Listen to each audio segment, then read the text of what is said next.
ওই যে মফিস তান্ত্রিক আছে না, হ্যাঁ মারতে যাবি, যাই হারে লইবি, আমার কথা যাই করবি। আমার হে নিজেই তো ভুল হাঁটতে পারে না। আসসালামু আলাইকুম বন্ধুরা, আশা করছি সবাই ভালো আছেন।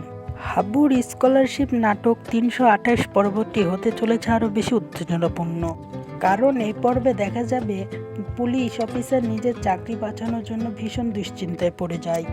এক পর্যায়ে সে ডক্টর সাহেবকে ফোন করে বলে, যেভাবেই হোক হাবুকে দ্রুত ঢাকায় নিয়ে আসুন, আমি যদি তাকে গ্রেপ্তার না করি তাহলে আমার চাকরি চলে যাবে। এই কথা শুনে ডক্টর সাহেবও হাবুকে ফোন করে জানায়, হাবু তুমি আর গ্রামে যাবে না, তাড়াতাড়ি ঢাকায় চলে আসো, কারণ পুলিশ আগামীকালই তোমাকে গ্রেপ্তার করতে চায়।